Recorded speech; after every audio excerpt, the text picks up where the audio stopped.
Oke, terima kasih. Thank you matur nuwun. Boketan kula wau pasukatan sampur pencak silat saking Mas Abi yang datangnya dari Petung Sewu, Kecamatan Wagir, Kapak Ilalatan, Kabupaten Malang, Indonesia, Jawa Timur. Masih bersama Persatuan Pencak Silat Trisno Rukun yang datangnya dari Desa Petung Sewu, Kecamatan Wagir, Kapak Ilalatan, Kabupaten Malang, Jawa Timur, Indonesia. Kawengku dening Bopo Wasianto pribadi, didukung sempurna oleh Friska Audio Profesional Production dan juga Altamek Multimedia Shooting. Untuk berikutnya, kini tiba saatnya kita akan dihibur dengan jawara-jawara pencak silat saking keluarga besar Seni Persatuan Pencak Silat Trisno Rukun. Untuk rekan-rekan saking keluarga besar Persatuan Pencak Silat Trisno Rukun, kalau aturi pinarak kanthi raharjane penggalih wonten ing sasana pagelaran. Shallu ala Nabi Muhammad.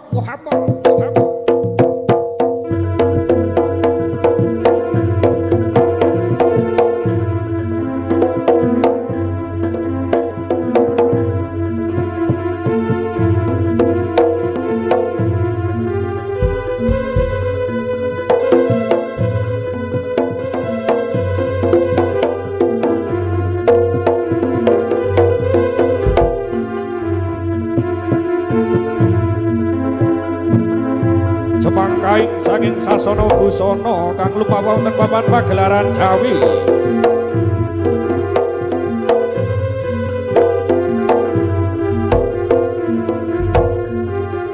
Kumiring swaraning krimpinging penggalih pangring turangga mertandake wektalipun para jawara, para pendekar saking keluarga besar Seni Persatuan Pencak Silat Trisno Rukun. Nggih, kanthi diawali oleh Mas Andre.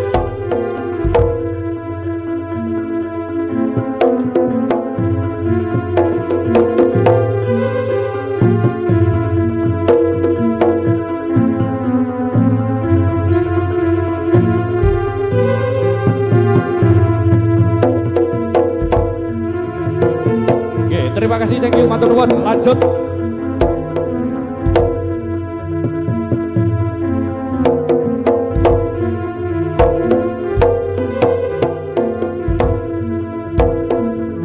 Oke, untuk para penonton harap agak minggir karena nanti akan ada atraksi manusia petasan. Sepeda balik untuk penonton agak minggir. Yang punya bayi ini digawa minggir sih.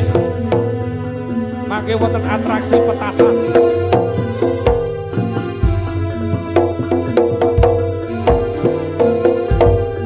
Dan juga nanti jangan lupa akan ada atraksi manusia memakan sepeda motor.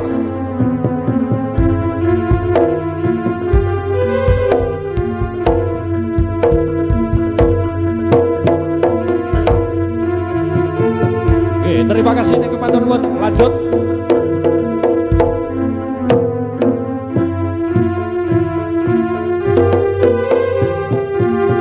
Lagune MPR Mas.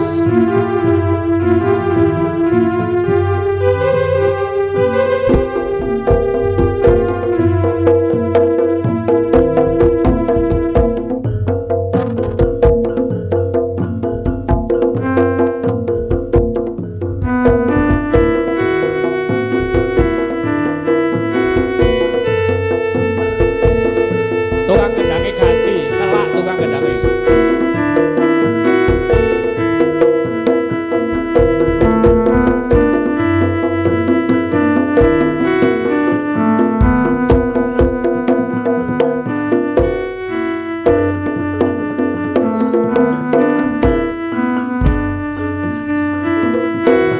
Malam minggu mlaku-mlaku sak kancane,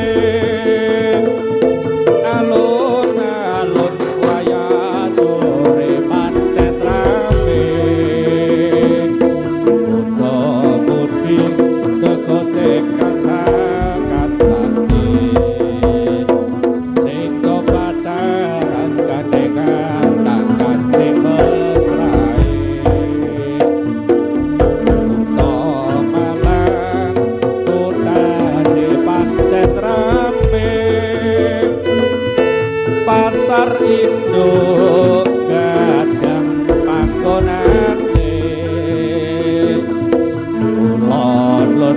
alun menggok masjid Jamei ojo lali Arjo Sari terminale tahu tempe sanan panggonane jalan Lombok terkenal soto ayam yami ande keripik singkong cek nyablenge Aremania wis kondang sepak bolae pantai wisata ora ketinggalan papan kang edi uga tempat pemandian balik kambang misuwur ning kutha Bantur sedang biru ning sumber mancing aja biru sangga riting manggon ning kutha Batu coban rondo ning pucuk pancen ana bacul mati pancen tutut ati aja bingung sampeyan karipe lenganti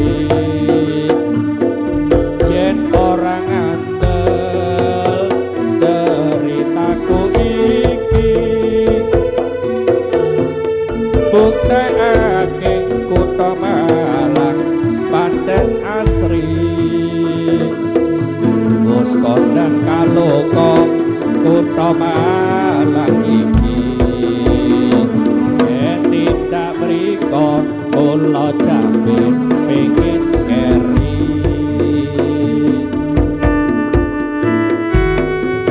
ya inilah merupakan persatuan pencak silat rekan-rekan kaula muda sing keluarga besar seni persatuan pencak silat Trisno Rukun ingkang dipun pandhegani dening Bapak Wasianto pribadi ingkang disesepuhi dening panjenenganipun Bapak Darmaji Widisono malem minggu mlaku-mlaku sakancane alun-alun wayah sore pancen rame muda-mudi kegocek kancane sing do pacaran gandengan tangan cek mesrae kutha Malang kutane pancen rame pasar induk dan panggonane ulon alun menggok masjid Jamei ojo lali Arjo Sari terminale tahu tempe saran panggonane jalan Lombok terkenal soto ayape nyami ate keripik singkong nyablenge Aremania wis kondang sepak bolae pantai wisata ora ketinggalan papan kang edi uga tempat pemandian balik kambang misuwur ning kutha Bantur sedang biru ning sumber mancing aja biru sangga riting manggon ning kutha Batu ben rodone pucun pancen ana bacul mati de pancen tutut ati yen aja bingung sampeyan kari pilih ati Allahumma sholli ala Muhammad.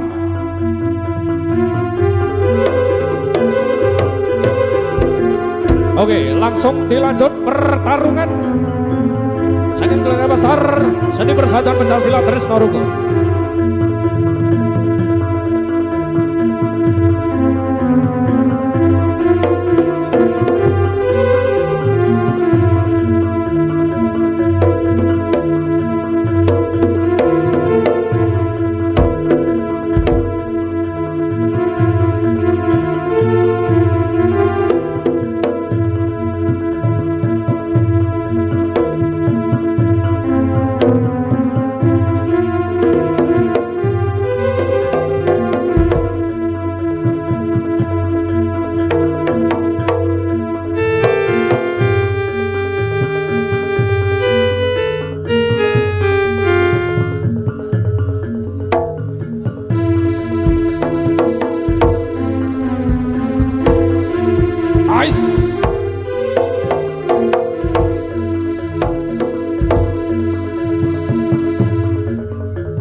Cendase kula wis kanca ladeni sora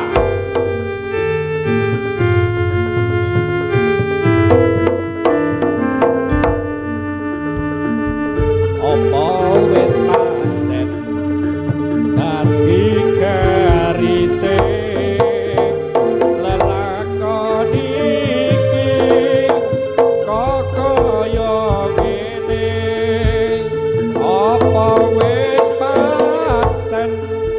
dadi takdire kasih cerita bisa onone sapa sing kuat marang tingkae sing seneng gawe lara di batin tanpa ngabari apa sebabe tanpa ngandani apa salahe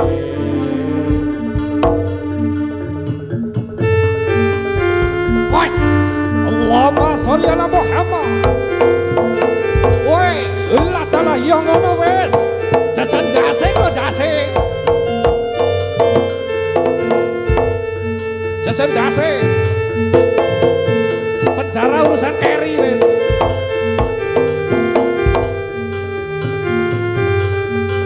dekor ora popo dekor bapak taala catune raka gampang golek tamba catune ati kekowo sampe mati wis rapeng pisan pindho gawe kucitra kari kampane kowe jano sepura wis ketutup ati ra bakal tak baleni cukup samene rasa lara iki ketutup ati ra bakal tak baleni cukup sabene rasa lara iki Allahumma sholli ala Muhammad. Dilanjutkan pertarungan menggunakan senjata tajam. Oke, untuk adik-adik yang di sebelah panggung mohon turun karena atraksi ini sangat berbahaya menggunakan senjata tajam. Setelah ini akan dilanjut atraksi manusia petasan. Apa wis pancen dadi karise lelakon iki kok kaya ngene apa wis pancen dadi takdire wong kasih cerita bisa onone sapa sing kuat barang tingkae sing seneng gawe larane batin tanpa ngandani apa sebabe tanpa ngandani apa salahe was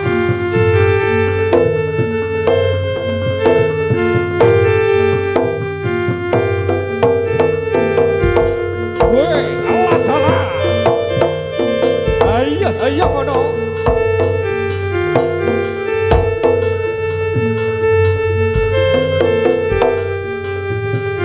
wis tala remuk ora apa-apa dilungkas go nang sangkal putuk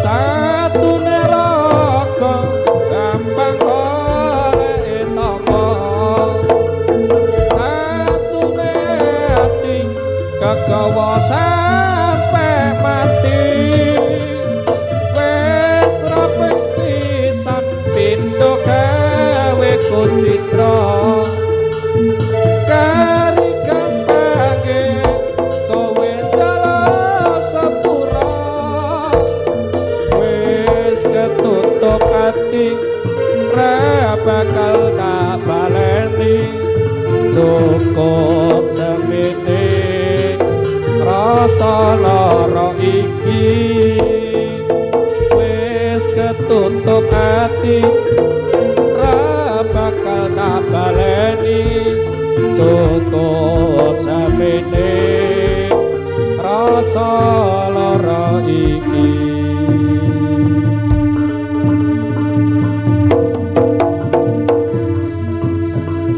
Oke, terima kasih, thank you matur nuwun.